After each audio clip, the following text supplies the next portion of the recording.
All right, then. Welcome to another episode of the Down to the Valley podcast, video free edition. Because, of course, I would forget to bring the webcam from Houston to the Rio Grande Valley. But it's nice to be back in the Rio Grande Valley again. I know it's been a while. I am really sorry for not going live the past 2 weeks.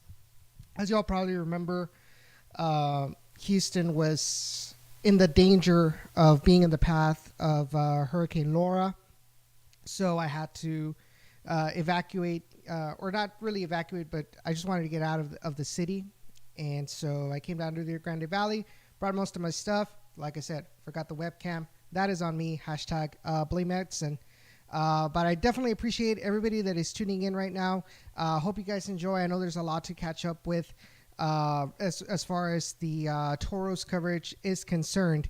But before we continue, I do want to give a huge shout out to Icarus FC, obviously the Beautiful Game Network. If you guys want to listen to not only our podcast, but other USL, MLS, NWSL podcast, be sure to check out their website at bgn.fm. Also, check out our personal sponsor, Natural Beauty Spa. And be sure to check that out. Be sure to, if you guys are looking for a place to go get yourself a facial or anything, or any kind of skincare, be sure to give Natural Beauty Spa a call at 956-648-8586 and speak with Josefina Ochoa. We are taking precautions due to COVID-19 as well. So rest assured that you are in good hands with Natural Beauty Spa, because at Natural Beauty Spa, we want to give the best possible treatment for your skin, because a healthy skin is a happy skin. But without further ado, let me go ahead and introduce our recurring guests for this week. We've got, obviously, our co-host, Jacob Young, with us today. Jacob, how are you doing, man? Jacob, are you there? Oh, looks like he's been connecting to audio. Jacob, how are you doing, man? Doing fine. Hold up. I thought I was connected here.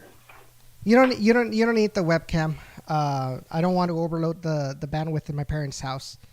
So if you guys are wondering why it's not at full 1080p 60 frames per second this week, that's because, like I said, I am not in my apartment still.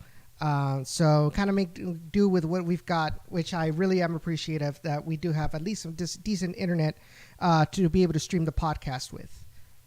Okay. Cool. But yeah, Jacob, how's it been the past couple of weeks for you? Been the past couple of weeks for me. It's been all right. Yeah, not too bad for sure.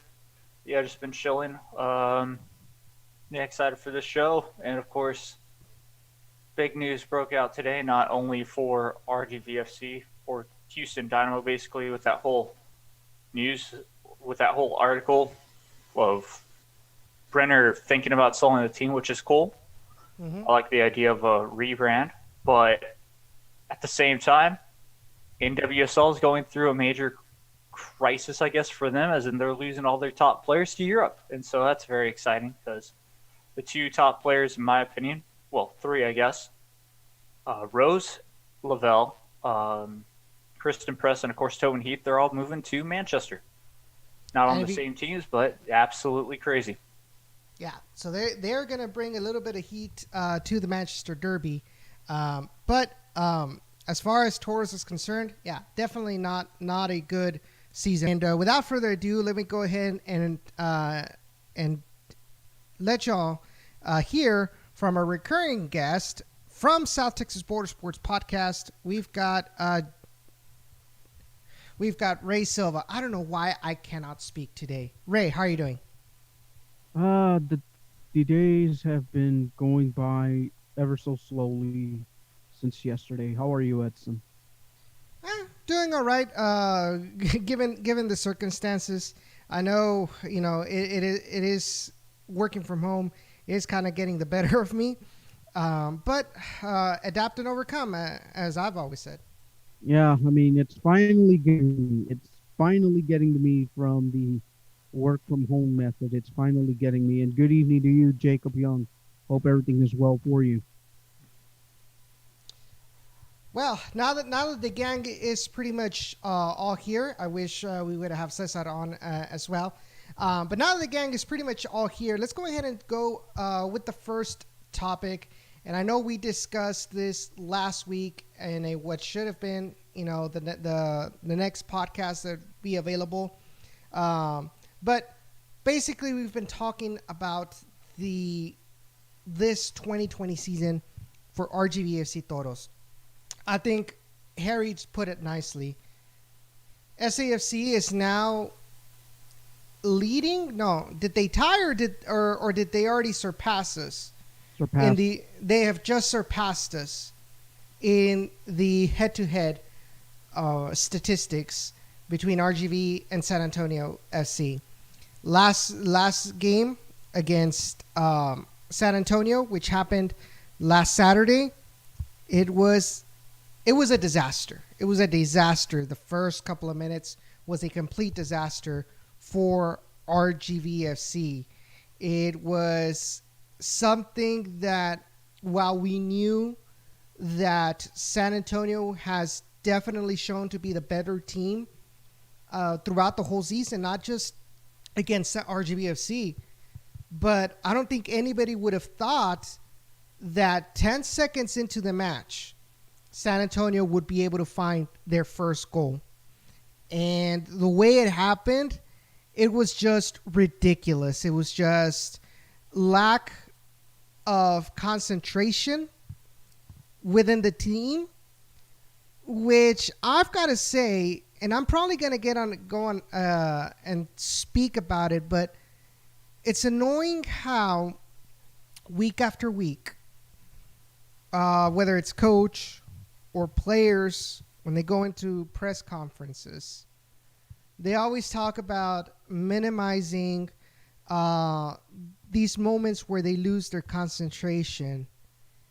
And yet, week after week, it's the same show, the same lack of concentration at different parts of the game, but yet they do the same childish mistakes and the same situation of having to climb back from behind, whether it's against San Antonio or Austin or Tulsa, but it's always been like that. It's been rare, and if I'm not mistaken, it's just once against that match against OKC where RGV started with the lead. Other than that, they've been, for the most part, have to come back from behind and try to salvage something. And more often than that, RGV marketing continue to use as their slogan for this season.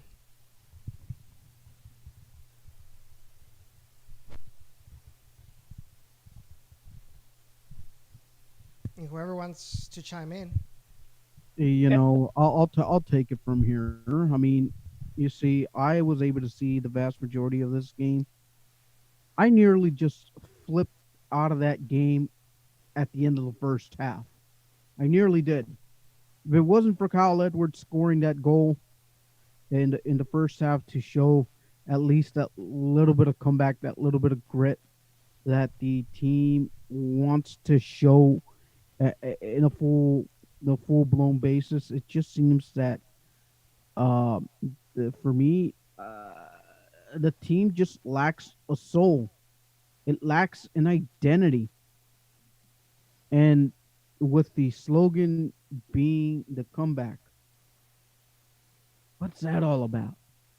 We haven't even made one comeback all season long. Not one.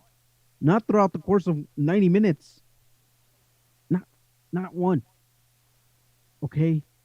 The only comeback you saw was to equalize, but not to win. Jacob.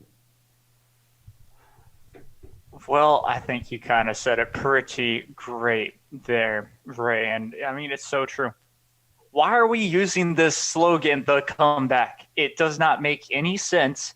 Marketing, stop doing that. You've already been basically people out in the comments have been saying, why are we using this? We haven't won a game. It's true. It's like Of read course. the room, right? Say again? Read the room, pretty much. Oh, definitely. And it's absolutely frustrating. Yes, this team shows fight. This team shows everything.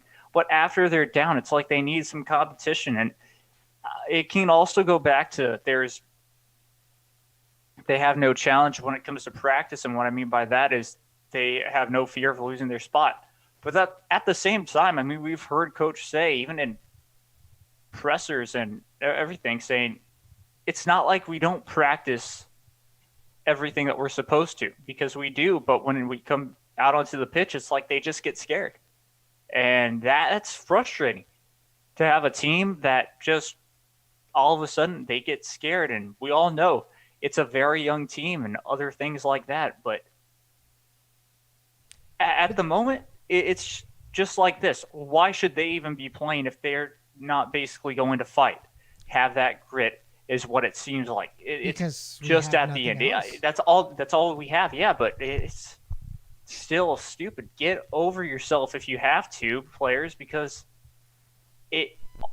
there's only so much that coach can do right now to help you all out, and there's only so much that anybody can do. It's blatantly, it's like upsetting. It's like Castellanos said during one of the pressers. In fact, I believe it was the one before the San Antonio Derby. Hey, how's it going, Eric? How's it going, Santos? And how's it going, Harry? I don't know if y'all remember what I posted. He said, the only ones that can revert the situation is ourselves. Nobody can do it for us. We as players, and especially me as a captain, have to take charge of fixing the situation. But outside of Caste, who week in and week out has shown to be the best player on this team, not only defensively, but offensively as well. Outside of him, who else? Who else has stepped up? Blanchett makes saves, outstanding saves. He makes the hardest saves sometimes. But some of the easiest saves, he makes some of the weirdest mistakes ever. And you cannot have a goalkeeper that you cannot rely on 100% of the time. And I'm not talking about saving every little ball that comes to him. No keeper can do that consistently week after week. No keeper is perfect, which I definitely understand. But what I don't understand is how a keeper that's supposed to have a little bit of professional experience, at least with the Cosmos, can do these dumb mistakes when the team needs him the most. Go back to this past game against San Antonio here at home. RGV was pressing, trying to find the equalizer. San Antonio was pinned to their goal. It was a 1-goal difference. And Blanchett, in an effort, I don't know what he was trying to do. I don't know if he was trying to clear that ball all the way outside, but he didn't read. He didn't have the vision to see where the San Antonio attacker was located. He could have passed it back to Deshane Beckford. He could have at least feinted towards the left and then clear it out, because I believe Cello was on the left side of the field all alone. Instead, he just kicks that ball wherever, doesn't see where his opponent is, ends up hitting that ball right to his opponent. The bounce favors San Antonio's attacker, and he just literally walks in towards the goal for a 3-1. Yes, at the end, he saves a penalty, but the damage was already done. You killed the little bit of motivation that this team had to go and get that equalizer, you killed it right there with that mistake. Now you look at the defense. Carter Manley. Carter Manley, for some reason, continues to believe that he is a winger. Look, if you are used to being more of a wingback, and what I mean by that is having a defender that goes up and down constantly to attack and defend, that serves more of the purpose of a line of 5. That way you still have three center backs there to cover you. Whereas in a line of 4, when you have Robert Coronado going up and you have Carter Manley going up, you're going to have to rely on Chelo to stay back. Chelo is more of the creator. Y'all understand where I'm trying to get? So in many goals against us, and in fact, there were a couple of plays that thankfully didn't end up in goals, but we see the same thing. Carter Manley is caught too far up, leaving an open space behind and nobody there to cover that particular space. We saw it against Austin Bold. We saw it against San Antonio. And nothing is done to amend the situation. This is where Caste, as a captain or coach, when they see the footage, need to fix the situation and tell him, hey, you know what? If you're going to go up, you sure as hell need to hustle back and cover that spot. How many times did we see where he's caught up and instead of hustling back, he just trots back? Eric McHugh, still a young guy, still needs some experience. Hasn't looked that bad. Okay. Kyle Adams. Kyle Adams has been a little bit underwhelming this season. Coronados has made a couple of mistakes. In fact, they've become kind of frequent on defense, which is surprising and alarming for me. Which goes to show maybe he's kind of, I don't know if he's kind of lost a little bit of hope. Because remember, the mental aspect is a very important part of soccer, right? And we've seen it in previous seasons how well Coronado can play as a left back. Whereas these couple of games, he's missed passes. In fact, this game against San Antonio, the third goal, if I'm not mistaken, it all starts with a mistake on his end. And I posted it on Twitter. RGV has a corner, an offensive corner, right? San Antonio clears it out. It lands around the area where Coronado is. However, up on top, you still had Kyle Adams, and you still had, I believe, Castellanos up there who had gone up to on the offensive. But what does Coronado do? Instead of sending the ball outside or holding the ball, allowing his defense to come back and get into position or at least keep possession, he tries to lob it out. He tries to lob it up the field, not out of bounds, inbounds towards the San Antonio midfielder. When he hits that pass, I'm guessing he right away saw that he messed it up. He goes towards the ball, never realizing that he had, I believe, was Dorenzo behind him all alone. So what does the San Antonio midfielder do? Notices his teammate alone, heads that ball right back to the San Antonio attacker. And that's where the play began. Once again, we have, if I'm not mistaken, it's another iteration where Carter Manley is caught up field as well. And what do we have? We have, Ray, can you remind me what was the name of the goal scorer for that third goal? I think it starts with a B. Harry, if you're listening, let me know too. Bailoni running from the middle of the field behind Solignac, who I got to hand it to. That toe flick or that heel flick, beautiful. Destroyed any little bit of organization that the line of defense had. But, and Carson mentioned it on Twitter, that's where the midfield, whether it's Chelo, whether it's Hoffman, whether it's Kevin Rodriguez, and it should have been Kevin Rodriguez because he was the one that was closest to that player, should have run back and at least tried to not make the San Antonio attacker comfortable and just run in. You understand? You understand where I'm trying to get? All these little things that I'm talking to you right now have been detrimental, not just this past game against San Antonio. It's been detrimental throughout the whole season. And don't get me started on the attack. When you have Garrett McLaughlin up on top. What has been the difference these past couple of games? Kyle Edwards. Kyle Edwards, as we have seen, we saw it against Tulsa. We saw it against San Antonio in Shane Beckford's goal.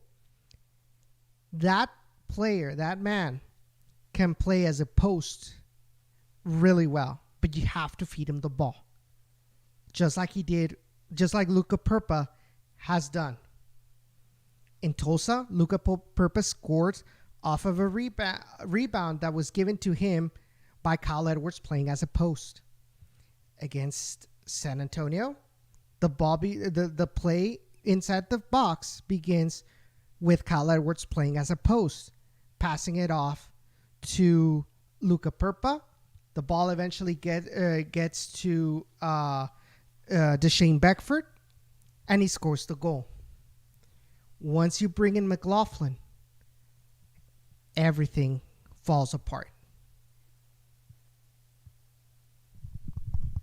You know, Coach alluded that having a more healthy, a more in condition Edwards is starting to help a little bit more of the team. And that's why, if for a guy that is built like Edwards, it was kind of tough for him to get his game conditioning in. And you're starting to see it slowly. And now these last two games, it's like Edwards has helped a lot more in the attack, whether his back is against the goal or not. He's been a very good help. Purpa has stepped up his game just slightly. Okay, he's improved his game just slightly. Now, with regards to the midfield, Cello was very much a key to almost making this a near full turnaround for the team against San Antonio, and that's why I kind of feel like if the team gets more and more the more Kyle Edwards involved in the team formation, I just feel like he can do some really good things. I mean, there was times where, like, say from after the Edwards goal, it just kind of seemed like the team just fell apart. And then, like, the first 10 minutes of that second half where Beckford comes in and scores a neat goal, it just kind of shows you that that they can make the team is capable of making that adjustment when needed. But I just felt like these 3 goals early on by San Antonio was a bit much of a deficit. Had they only kept it at 2, okay, give me reason to believe that they're maybe making a comeback. Mm-hmm. Just a quick reminder, guys, be sure to share this link out, share this stream out to all of your friends, whether it's Twitter, Facebook, Instagram, Tinder, whatever. Be sure to let your friends know about it. We are opening up the phone line today. If any fans want to give their hot takes on this particular season, which I know there are a lot, seeing all the Facebook comments after the matches. The problem I took down names, and the problem I have is that you invite them over to the show to watch. And kudos, if anybody that's watching right now, kudos for you to joining us. Honestly, we appreciate you being here. But to those that we have contacted and invited them and not come when we're giving you a platform to voice your concerns, and there's really nothing that we can do. I mean,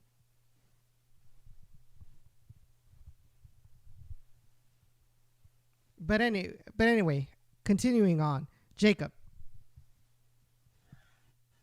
Yeah, I mean, it's frustrating, and I even want to go back to one thing that you said, which was even about Kyle Adams. You know, Kyle Adams, I think in my little universe, I would say that there's a thing called, I don't know, the Houston curse. You get signed to a contract by Houston or whatever, and then you get sent back down to the RGV, and you look 10 times worse. We've seen it happen with I believe Sanchez and all those players that were up there, even Kevin Garcia at one point too. So, point being, it stinks that that's the way that it just looks. As in, you send those players up and they come back and they just look worse too. And I mean, another thing is, what else is there really to say? I mean, you said a lot of it, and it's just one of those things where it's as frustrating as can be. There's nothing more that you can do, even, of course, in our standpoint, and coach knows it too, and especially the way that they play on the game. We'll see what happens this Saturday, but at that same time, you just look at the way that the season has been. Those fights come, just like we said earlier, come later, and just seems like the improvements that we will get will just be way too late. Yeah, I mean, at this point, we are pretty much with a foot and 3/4 of the other foot outside of the playoff fence. You know, Harry posted this morning that we still have an opportunity.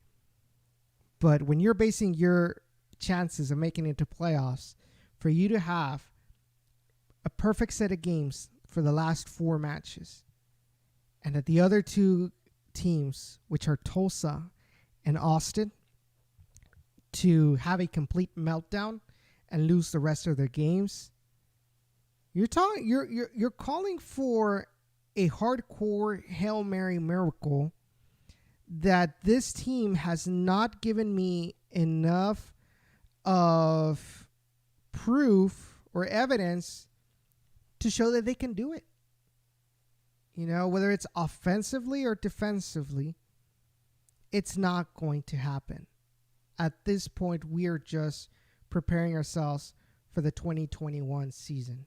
Now, don't get me wrong. I'll still be supporting this team, but there's blind support, and then there's realistic support, and just bashing. And let's be honest, this team has not given me evidence to show that they can make it. And Facebook also likes to talk about Coach Echeverry. So let's bring up Coach Echeverry as well in this chat. Because let's be honest, Gerson Echeverry, he is not... Well, I don't think the issue is 100% on him. I feel that sometimes he has made some questionable, in my eyes, decisions when it comes to substitutions. Look, for starters, my biggest gripe is, while I understand there's really not much below him, and especially with that situation with Kyle Edwards. But what's the point of bringing in Garrett McLaughlin? Like, seriously? Like, he hasn't done anything to help this team. And he started putting him in as a striker. Wasn't working at all. Like, at all. Then he's like, okay, I guess I'll try putting him in as a winger. Much worse. I mean, against Tulsa, this team was doing okay. You know, they were doing all right. You know, they were at least creating some chances on Tulsa's goal. But as soon as you brought McLaughlin in, and as soon as you made those 3 substitutions at the same time, you killed the team. You've had games where Coach Echeverry makes a substitution that you could say was needed at the 85th minute, like at the very end. It's just decisions like that. I feel, while they are not the complete excuse for why this team is doing bad, but it all adds up. It all adds up. And like I said, I definitely understand that you don't have a good, and I've said it before, Coach Echeverry doesn't have a good talent pool to choose from in this roster to work with. So he has to make do with what he's got. But in stuff that you can control, these are things that, like I said, can make or break a potential comeback. You know, I want to allude to some comments made by a Houston-based journalist, if I may. Go ahead. You're more than welcome to. The platform. Federico Di Michelis. Oh, yeah. Big shout out to Federico of Todo Dynamo. He is doing a wonderful job. He had, I believe, if it was earlier this week or sometime last week, he had Tab Ramos, and Federico busted out a question regarding to the Toros situation. Mm-hmm. And basically what Tab Ramos said, you know, it was very difficult for us to make any in-between interactions with RGVFC as far as player development is concerned. And we do feel for them because they're basically operating on a quote-unquote half a team, close quote, operations right now. And he also, Reynolds also did mention that there has been constant communication with Gerson Echeverry with regards to player development, and that quote within itself, when the MLS, the first team coach, calls a development team essentially a half a team, that means there is an issue. Okay. Because they know that the quality that they gave RGV is subpar, and I don't think even the most optimistic fan, either for Dynamo or Toros, can say otherwise.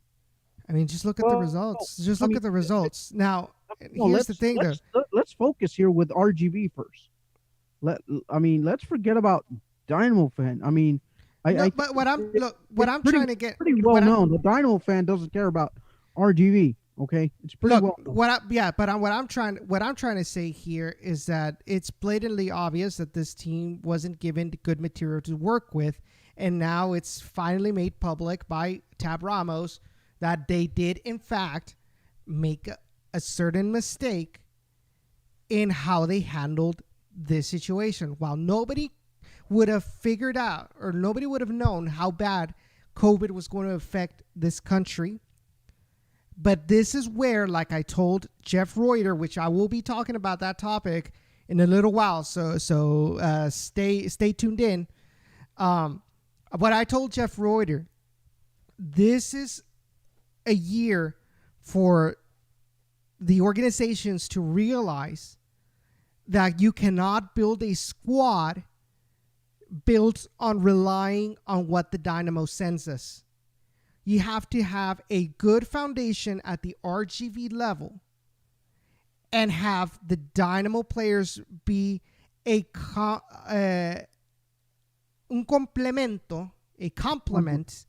complement to your squad and not the other way around.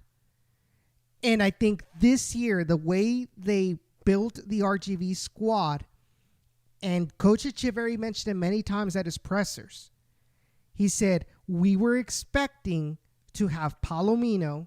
We were expecting to have Nico Hansen. We were expecting to have Michael Salazar down with RGV for extended periods of time. Now, due to COVID, with this situation, and Tab Ramos said it himself, if you guys want to see the video, it's posted on all of our social media, Twitter, Facebook, and Instagram. So if you guys want to hear it yourselves. But Tab Ramos said, with the COVID situation and the rules that were implemented by MLS regarding these interleague loans, if we were to send out a player down to the Valley, we wouldn't be able to see them for the rest of the season. They would have to stay down there for the rest of the season, which is exactly what happened with Kyle Adams, which is exactly what happened with Ian Hoffman. And he said it himself. And what happens if we send down Palomino or Michael Salazar? We wouldn't see them until December. But what happens if, let's say, Mauro and Christian Ramirez get injured, or something, or they become positive? Oh boy. Excuse me, guys. Y'all there? Yes. Yeah. Okay. All right. Sorry about that. Guys. Hopefully, y'all will be able to catch up in a little bit within the live stream. But I did want to mention that, as I was saying a little bit ago, what happens if two people for let's say Mauro Manotas and Christian Ramirez get injured? Well, you already sent down Michael Salazar down to RGV, and you can't have him anymore. So you run into a situation where the Dynamo is going to be short on their roster for helping RGV. And let's be honest. We know that the Dynamo are going to look out for the Dynamo first, then RGV second. So that's the situation that's happening right now due to COVID. But like I told Jeff Reuter, the situation is that this squad was not built correctly, even with COVID. You have to build the squad with the intention of, if they can compete by themselves and not have to rely too much on the Houston Dynamo. Because we know that the Houston Dynamo, they're going to send players on a week-by-week basis. You're not going to have them for extended periods of time. So if you're going to have to rely on them to have good performances, then what's the point, right? So that's what the situation entails with that interview that in that press conference that Todo Dynamo had with Tab Ramos.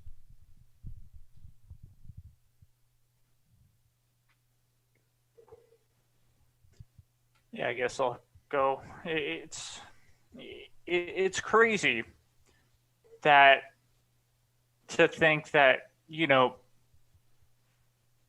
you're going to get bailed out season in and season out basically by players like that. You brought up a perfect point. There was no reason from the start. Now, of course, I'm realizing this just almost, I was today years old for realizing this is my point. That, like, yes, to an extent, RGVFC should be able to rely on Houston Dynamo, but like you said, you have to build yourself a good team. And in no means were RGVFC able to do that. That's just, I mean, it's the stupidest thing. That this team relying way too much on Houston, and it bit us in the butt the biggest time this year, considering that in the past seasons from our inaugural season, from RGV's inaugural season, it's happened. It happened after season 1 when everybody left and we decided to be that team. It happened in the next season as well, where we had a lot of losses but could not get those wins. And that, of course, to a regular fan that doesn't necessarily understand that, it's like, why didn't you make this team better to start with? And now I'm realizing that not even just being a fan, but just being in media as well, yeah, you're losing out on potential chances to win games and to not be in a situation where you're most likely, and this is true, going to go, a couple of draws or one draw and however many games we play, losses.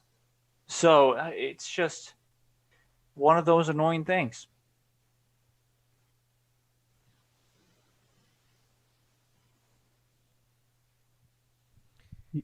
So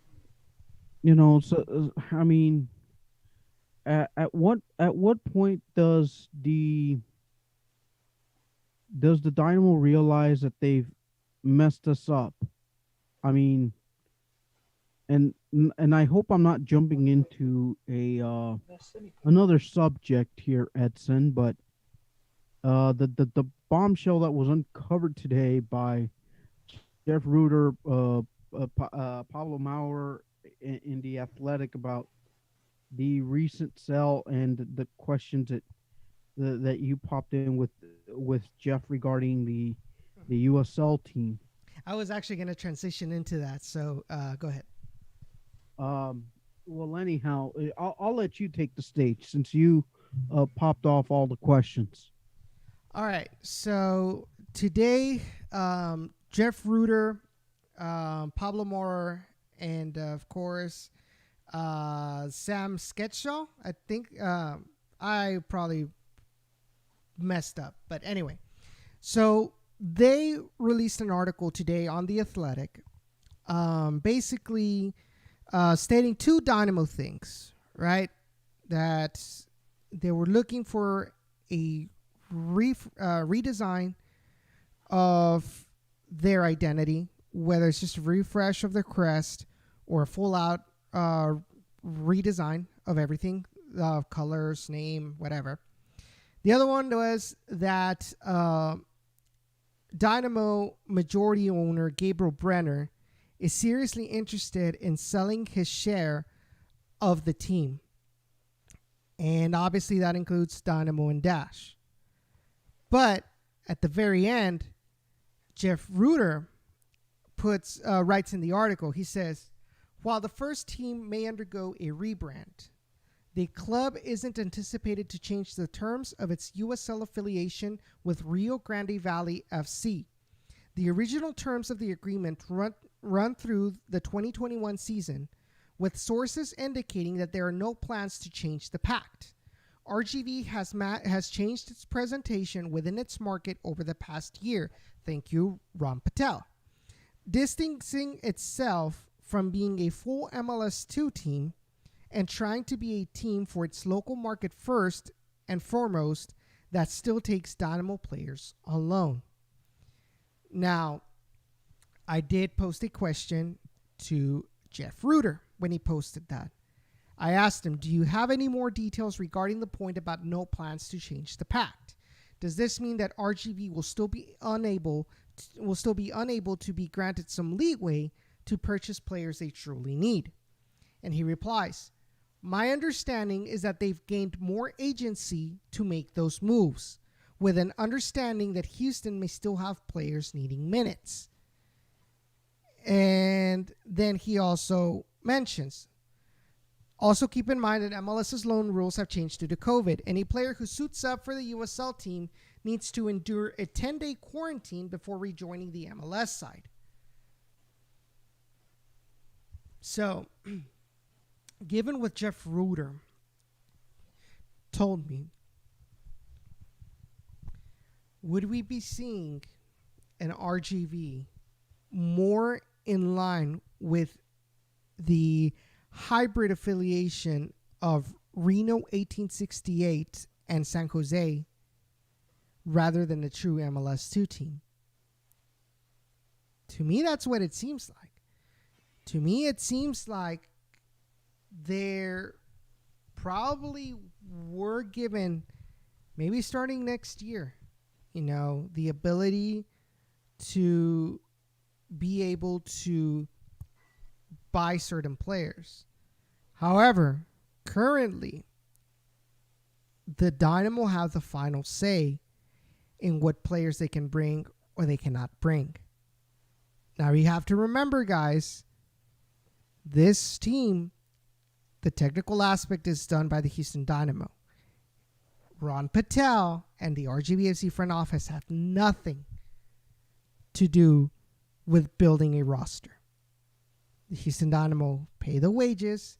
The Houston Dynamo hire the scouts. The Houston Dynamo hire the players. The Houston Dynamo hire the coaching staff. That has nothing to do with RGV. Having said that, does this mean that now that will be possible? Or maybe this is something that is in the works for a potential extension of this partnership? Well, given the set of factors that Dynamo still pay the wages, I don't think that Houston is willing to take on, say, the example or say the contract of, I don't know. I'm just going to throw random USL player names, for example. Yeah, go ahead. Say a Forrest Lasso. Or let's just throw out there Todd Wharton. Or let's continue to toss names out. Kennardo Forbes. And I'll even throw a few more names. Chewy Enriquez, why not? He's a free agent. Well, he's not with Reno now. You're talking about every player with Reno. My mistake. But yeah. No. Let me toss out a couple of more names out there. Russell C. Cerrone of St. Louis. Let's also toss in there the name of Tyler Pasher. Wouldn't that be nice for RGV? It would be on paper, but in reality, guess who's paying those bills? And guess who wants further player development? Houston Dynamo. Exactly. So I don't see this relationship changing at all unless the RGVFC organization has a few spades hidden underneath the sleeves, and that's where Ron Patel is secretly organizing something that we're not privy to, but I would love to see something of that nature, have an ace of spades underneath that sleeve to give the Toros a little bit of independence to get some of our players. Because remember, just like the hybrid relationship of the Vipers and Rockets is in place, technically the Rockets can only send down 4 players, two on which they can be on Rocket assignments, and the other 2 being on 2-way contracts. Well, that's a total of 4. Now, in terms of soccer, like you've mentioned, you have the San Jose example with Reno, whereas uh, they get young players like your Tucker Bone, your Chuy Enriquez. Those two are young players that, let's say that San Jose picks up and and doesn't necessarily give them the homegrown treatment, but just gives them like the standard contract. But you're not going to see minutes under Matias Almeida, so you're just going to go play at Reno. Mhm. So that's where that's where you kind of see that freedom. But at the end of the day, if the Dynamo are looking to potentially fail, then that's the first thing of business that we've got to look and pay attention to, because this kind of helps directly as to how they do their things. Now, we do have to remind you guys, Matt Jordan's contract is up in December. Now you also hear the potential of Gabriel Brenner, who has the reputation of not investing a lot of money into this team, which makes you wonder why he has 2 teams, plus the responsibility of building a 3rd team, which is RGV. If he's not investing a lot for all 3 teams, if he doesn't have a lot of money to invest, why have 3 teams? But I guess at the end of the day, it kind of helps his portfolio. But anyway, now you have Tab Ramos, who has starting to make a huge impact on that Dynamo first team. A coach that has experience in the developmental process of this federation. I mean, he's part of the youth national. He was part of the youth national team coaching. You know, he has an idea. He has an idea what he expects from clubs to do to help develop them, to give you world-class youngsters to fight at the international level with the youth national team. Having all of this in mind, and considering, let's assume that come 2021, RGV and the Houston Dynamo decide to enter negotiations for an extension. Add that, like we discussed last week, we discussed the pros and the cons of independence. And just a quick summary, we mentioned, if you were to go independent, obviously you would have a huge, you control your own destiny now, right? You'll be able to assign your own players. You'll be able to assign your own coach, et cetera, et cetera. That all sounds fine and dandy. But you also have to take into consideration is now you don't have Daddy Dynamo who's going to be paying your bills. Now Alonso Cantu is going to pay all of that almost overnight. Player salaries, coaches salaries, squad, scout salaries, on top of the expenses to run and maintain HEB Park, etc., etc., etc. So, I mean, the best that we can hope for as far as independence, at earliest 2022, anything. Yeah, but where I was heading at is there are pros and cons, and you all know where I stand in that discussion. But we also have to look at the other side, at the cons and the pros of the extension. You're seeing this from the Houston Dynamo, that it looks like they're getting their act together. Now we have to see right now at 8 p.m. they're playing against Colorado Rapids and Colorado. But let's hope that let's say this trend continues. Let's say the Houston Dynamo first team is able to may have some of the best play they've had in a while. They make it to the playoffs. Let's say they make it to the conference final. Okay. So he did his job, right?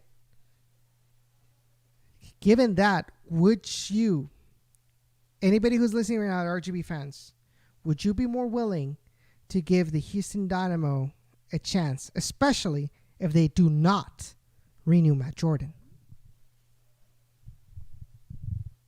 I mean, I'd say yes, because as you and I both know, Edson, I think all three of us even kind of feel the same way with Matt Jordan, that he has, after a while, for sure, lost that spark. Because remember, it always with the Houston Dynamo, I'm kind of going with them, is all the way from the start of this club's history, they had success, and they used an extra park, or they basically shared a park with the Houston Cougars.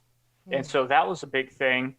And for that long time, they win back-to-back championships, and they make it to the conference finals and a couple of finals appearances like almost every other year, and made it to the playoffs. And it was great with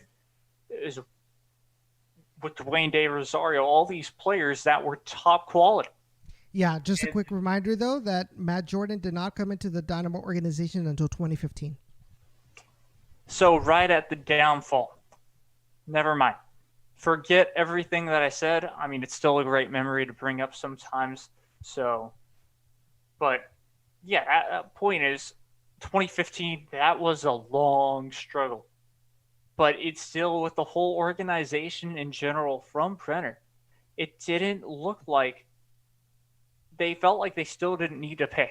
They didn't really need to make so much. Plus, they were still probably trying to make money back from the new stadium, formerly known as BBVA Compass, now formerly known as BBVA Stadium. And so it's a lot of that. And then, of course, Matt Jordan with probably everything, not necessarily getting enough money, as well as scouting and then knowing I'm kind of on a budget. So, yes, we could say that this is more his fault at the same time, and it is. But I think it's more along the lines of what everybody even thinks in front. Without Matt Jordan with the team, most likely for Houston Dynamo, or at least his share being sold, I think I would definitely say let's give them another chance. Harry, why are you saying no, and hell no? Are you scared that this will be the resurgence of RGV? Ray. Oh, Harry. You needed some the whole league needed some attrition for San Antonio FC to finally catch up to RGVFC after taking all of the spare parts that Houston didn't needed, that you guys took.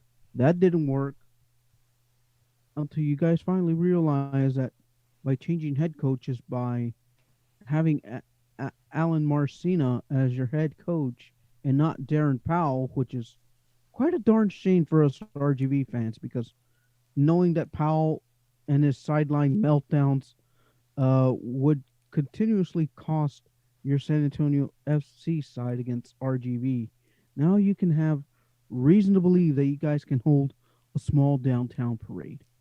Even if it's in your own backyard, Harry. Even if it's in your own backyard. It took a pandemic and 5 years. Without a doubt, it took them 5 years, a pandemic, and the worst RGV squad in the history of the club for them to finally surpass us in head-to-head. Just putting it out there. But anyway, guys,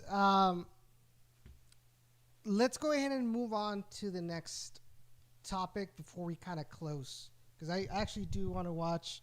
Oh, looks like we've got Harry calling. There we go. You called him out and he answered. Damn it, I didn't bring my iRig, but hopefully the mic will pick it up. Hey, how's it going, Harry?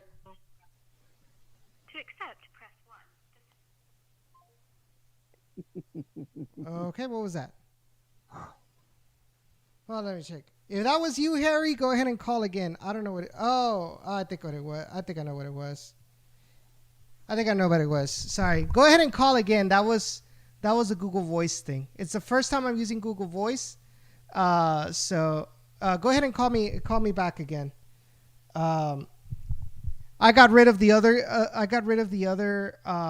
Whatchamacallit, number because it was costing me per month. And Google Voice is free, but it's the first time we've actually doing it. So allow. All right, let's call him back and see if he answers.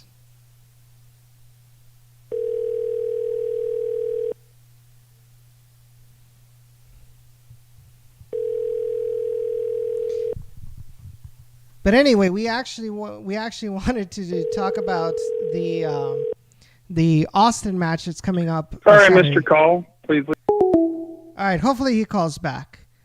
But all right, weird.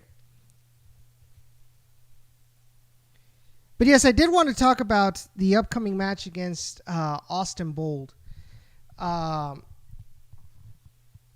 We actually, Austin actually played last night against Tulsa, and I believe they actually played this past weekend against Tulsa as well, both of them being draws. So what are you guys expecting for this Saturday? I'm expecting this game not to go until 1 a.m. and mind you, Jacob, there's going to be fans a lot for the first time in a long time, even though it's going to be a small amount of fans. Mm-hmm. There will be fans out there. So, Harry, how's it going, man? How's it going, Harry? Doing well, man. How are you? Doing all right. I have a feeling that you have some hot takes after we called San Antonio out. No, actually, no. I was calling more on the no as far as re-enlisting with the Dynamo. Okay. And yes, I'm a San Antonio FC fan, but I think I'm pretty fair with RGV, Austin, and everybody else. Yeah. Just from the fan base itself, I don't think that they like the setup with the Dynamo, and I don't think they have really from the start, just because, and I know you guys have discussed this on the show before, what was initially stated was not what really happened. And the Dynamo can improve their first team. There's no question that they're having a better year this year. Yeah. But until they build that depth, until they build the academy, and I know RGVFC has their academy and stuff like that. To me, for me personally, I'm hoping that RGV goes independent. For that, I think for the future of RGV to be able to bring in the players that will bring fans into HEB Park, and I think we know it needs to be more, more from Mexico, more from Central America, more from even South America. San Antonio has 5 or 6 from Argentina on the roster here. Where I think if you stay as a hybrid /2 team, I don't think you guys get that same. You guys don't have that same control. Now, if you guys can get a setup like Reno, where you're independent, so you can still do Open Cup, you get 2, 3, 4, 5 players on loan from San Jose in Reno's case. In this case here, Houston.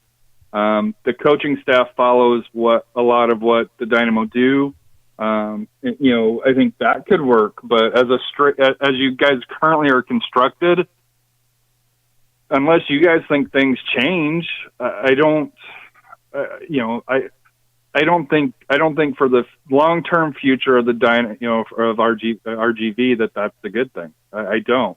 As far as Ray's crack and you guys talking trash about the pandemic, hey, it may have, but you know what? Scoreboard. I can finally say that and see it all the way across the board, for that here. But awesome show, guys. Like I said here for that.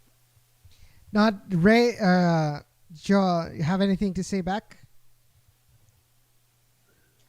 Because I think he brings up really valid points, and I think the point of that we were trying to make is more along the lines that if there is going to be an extension where they are going to be going into, trying to figure out an extension, right? This is where Ron Patel would need to represent the RGV fan base and say, you know what? We need to fix. We want it to be more like Reno. We want to have a little bit more control about our roster, but still have the ability to come and develop your players. But we don't. But we would like to bring some competitiveness to this team for the good of our fan base, because that's what our fan base wants. I agree with Harry that this current system is not good in the short term or the long term for RGV. But I'm just hoping that under Tab, with Tab in control, we can kind of convince him to give us a lot more control of our destiny while not putting aside the needs of the Dynamo. Because I think that we can make it work like that. Yeah. But we definitely can't make it work the way we have it right now. Yeah, I'll have to agree with you there for sure, Edson. I mean, and Harry. Yeah, that's an extremely great point, because it is true. That's what the fan base wants. That's even what we want, technically. I mean, we're fans first until we're media. But at that same time, even when you're media, you still want to see the team that you're covering succeed a little bit. If not, it doesn't necessarily get you upset. It's just like, man, this must be tough on them. This sucks. I'd like to see them do a little bit better. Like, you start to pull for the team a little bit, if you get what I'm saying. But yeah, it's definitely not working right now. Will not work in the future. If that were to happen, Ron Patel stepping in, which I hope that will be the case very soon for a renegotiation or whatever, that's exactly what they need to do. Because look at Reno. Reno is not doing too bad. I don't know their record this year, but most definitely are not losing every single game, basically. And they've shown in the past that they are big-time competitors in this league, making a couple of playoff appearances, if I'm not mistaken, for Reno. So, Harry, do you happen to have Reno's record at this moment? They are yeah, they're actually, if they went out, they would be the number one seed even over San Antonio, even if we went out, because they have more wins.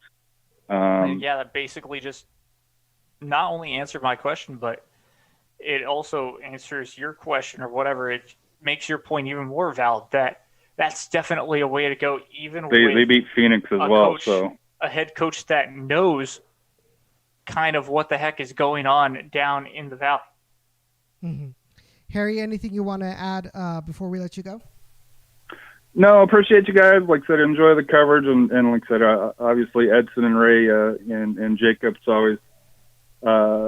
always a fun conversation, whether it's on your show or my show or on Twitter here. So unfortunately, we don't play again the rest of the year, which I'm glad, because usually RGV warms up towards the end of the year, and so I hope you guys beat Tulsa, and I hope you guys beat Austin Bold and went out. I'd have no problem with that, but I'm glad 3-0-1 or 3-1-0, however it is.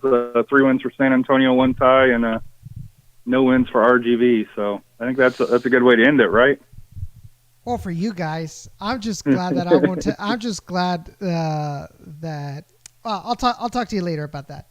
All right, thank you, man. But all right, man. Appreciate you calling in, and be safe out there. All right, guys. So let's talk about the upcoming Austin Bold match. Like I said, Austin's coming in off of 2 ties against Tulsa FC, and now they're going to be playing again this weekend at HB Park against RGVFC. I think, Jacob, you gave your thoughts on this Saturday's match. So, Ray, I want to hear your thoughts on what you expect from this upcoming match. Well, first of all, it's going to be the first match where the Toros are going to have a very limited number of fans in the stands, which is good to see. I'm glad that that park staff, front office are going to be taking every single possible precaution to have fans in the stands, at least on one side of the park. On the other hand, if we analyze the on-field performance, Austin, like I've mentioned so many times in so many other episodes, each team was going to have to go through a gauntlet where they're going to have to play X amount of games in X amount of days. Mm-hmm. This is where we got to catch Austin at their very worst at this point. Last 4 games, 4 draws. For us, it's the polar opposite of the spectrum. We've suffered 4 losses. And Austin has very much has our number when they come down here or we go play up there. So I'm kind of expecting a little bit of a swing in momentum here. If the team can utilize Kyle Edwards once again from the go, even if it's 45, because we know that the guy's hasn't been fully fit all season long. But in the sparks that he's given us, those 50, 60 minutes of play, he's shown what he can do. He can be dangerous on top. He can be very versatile. He can be very mobile. Can cause disruptions. I just feel like this is something where if the game is really, really close after an hour gone by, anything can happen. Mm-hmm. And that's why I'm kind of hoping that the team can show a little bit of grit and not have a bad lapse like they did against San Antonio, not even a minute into the match. Mm-hmm. For me, I think we've got to be aware of Jome. He's got our number, but also Billy Forbes. Billy Forbes was very key last night in Austin Bold's comeback to tie a 2-0 deficit against Tulsa FC. Obviously, they've got players like Sonny Guadarrama, Xavi Baez, Diego Restrepo on goal. And I know in today's pressers, Castellanos did, mention multiple times the fact that Austin is a team with a lot of experience against a young, inexperienced team like RGVFC. And that, to me, will continue to be the biggest difference, which will put Austin over RGV once again. And it's not going to be pretty. It is not going to be pretty, especially if our defense continues to make the same mental errors as they've continuously done the last couple of games. It's funny because I kept on praising the defense a couple of weeks ago. Then all of a sudden, individually, it just went down the tubes. And while offensively we might have found maybe the combination of players that kind of gives us better performances, but it definitely has not been enough to give the team its first win in this season. My prediction for this match: Austin Bold 3, RGV 1. And I will also predict that there will be booing after the match. Jacob. Well, I'm going to say for sure, I think it's going to be, I'm going to go with a draw. RGV comes back and ties 2-2, which that's somehow going to be a win for us, as always now this season when we draw. So yeah, I'm expecting 2-2 draw. I think things most definitely are. RGVFC is going to fall into Austin Bold FC's trap like they have done in the past, but still come out of there with a draw of 2-2. No real bold prediction. Just, we might see some fans boo, but at the same time, the fans that are probably talking trash on Twitter, Facebook, and now Instagram will probably not even be at the game. Probably not. Harry says 2-2 as well. Ray, your prediction. Oh, man. I'm calling a draw. And I say Austin to give us hashtag La Tragedia. That's where I'm going with it. We have a tragedia moment striking at HEB Park. Will the Boo Birds come out? To be honest, I really don't expect all the limited capacity crowd to do so. I would not be surprised if it happens, because I've seen it where even on opening night against Los Dos, there were quite a number of Boo Birds. Yeah. But I something just tells me that it may not happen just because of the limited numbers. Mm-hmm. But that's my regular prediction. It's gonna be a 1-1 draw. And what about your bold prediction? Oh man, I would love to see an Austin red card. An Austin red card in the second half, coming away with a 2-1 victory, scoring immediately after the red card, like no more than 10 minutes later. Mm-hmm. Jacob? I know you said you didn't have a bold. Yeah, bold prediction. I'm just going to say, I think, things will get heated as they have been in the past, and we'll see RGVFC somehow come out of here with 3-0 win, just due to the fact that Austin Bold, even though they do get into RGVFC's head, get a little worse on the heated side and get a couple of red cards. Harry says, my bold prediction, Billy Forbes scores a hat trick in the house he built. LOL. My bold prediction, 1-1 draw. And here's the bold prediction. Aldo Quintanilla scores the equalizer for Austin Bold. Former Toro scores the equalizer for the Bold. That's my bold prediction. You know, and I don't think of Quintanilla being a classless player, but I think he might. This is where he might want to celebrate a little bit against us. I mean, would you blame him? Would you blame him though? No, I wouldn't. I would not put it against him either. I mean, yeah, it's awesome. If he, doesn't celebrate or anything like that. But at the end of the day, he's with Austin now. Austin's paying his paycheck. He has to do the job for Austin Bold.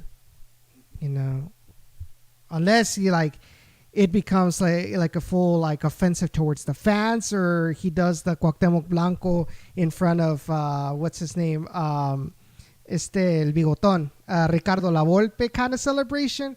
Then yeah, I'd probably be a little bit upset, But if it's just a regular celebration, like any run of the day celebration, I'm not gonna put it against him, But that's my bold prediction.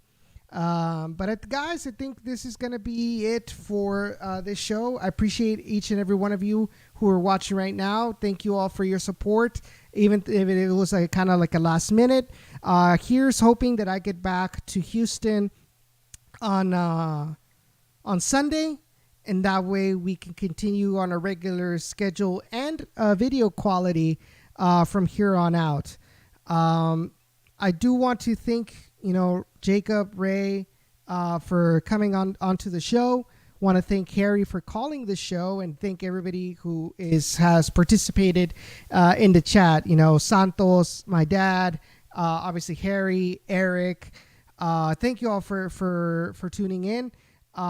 Just a quick reminder, guys. If you like this video, be sure to give it a like. Give it that thumbs up. If you guys have not subscribed to us already, be sure to subscribe. And be sure to click on the bell as well. You'll get notifications anytime we upload a video or we go live as well. You'll be notified at the very instant. What else? Huge thank you to our sponsors, obviously Beautiful Game Network. Be sure to check out their website at bgn.fm. If you guys want to listen to our podcasts and find any other USL, MLS, or NWSL podcast on there. Want to thank the BGN sponsors, Roughneck Scarves, the official scarf supplier of USL, MLS, and NCAA, and also Icarus FC. If you guys want a custom-made kit for your team, be sure to give them an opportunity to design and create your dream kit for your soccer team. Hopefully soon I can get you all an example on some of their kits. I know for the Peel, we are receiving the kits that the Surge supporters groups of the Houston Dynamo made with Icarus FC. And so I'll be more than happy to show you all the quality of their kits. Also want to thank Natural Beauty Spa for their continuous support of the Down in the Valley podcast. Be sure if you guys are looking for any kind of, you want to pamper yourself with your face. Do you have an acne problem or a wrinkle problem? Be sure to give Josefina Ochoa a call at 956-648-8586 and schedule an appointment with her. And she'll evaluate your skin, give you the treatment that is best for your skin, and you will see a lot of improvements in the way your skin feels.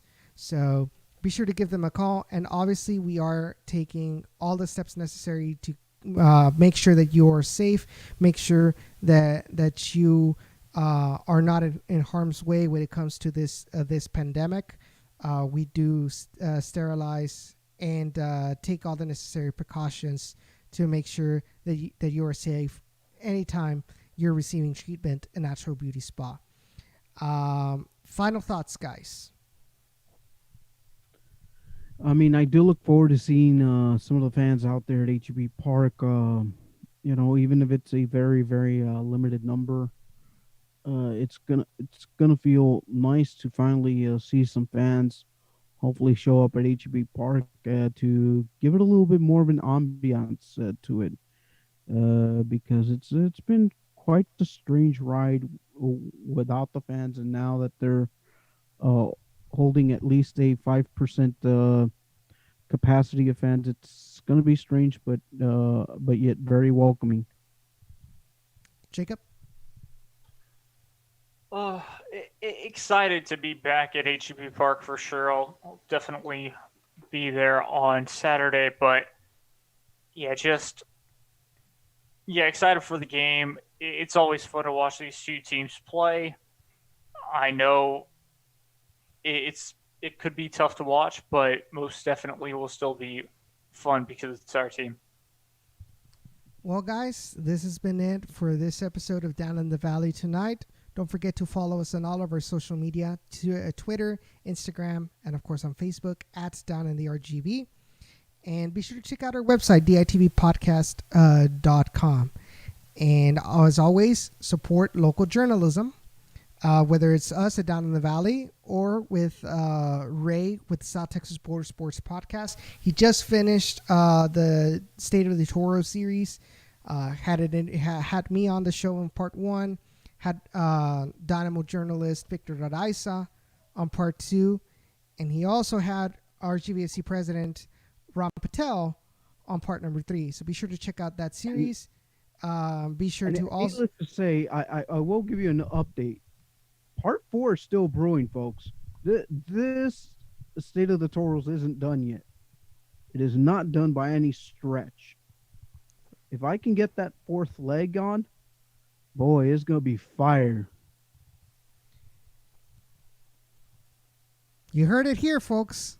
Stay tuned on that. So be sure to subscribe to his YouTube channel. Just find him at South Texas Border Sports. No, this is going to be content exclusive through Anchor.fm. Well, of course, but that's where you have all of your post game. Before COVID, your post game conferences there. So, but check out his videos.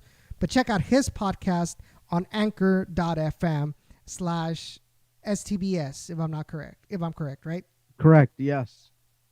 So be sure to check it out there. Be sure to also check out Jacob's The Overreacted Gamer Twitch channel, where he uploads a lot of his content there.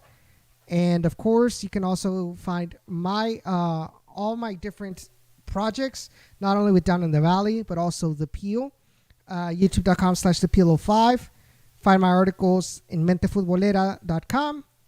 And check out my Spanish project, podcast project that's still in the works, called Zona Naranja for Mente Futbolera, where we bring coverage not only for the RGV, but also Dynamo and Dash in Spanish. So having said all of this, I appreciate all of you for being here. We'll see you guys next week in another episode of the Down in the Valley podcast.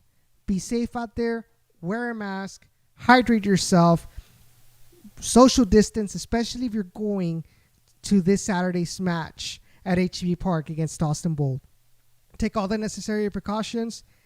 Numbers are starting to go down, but this is not the time to ease up on all of this. Take care. We'll see y'all next week.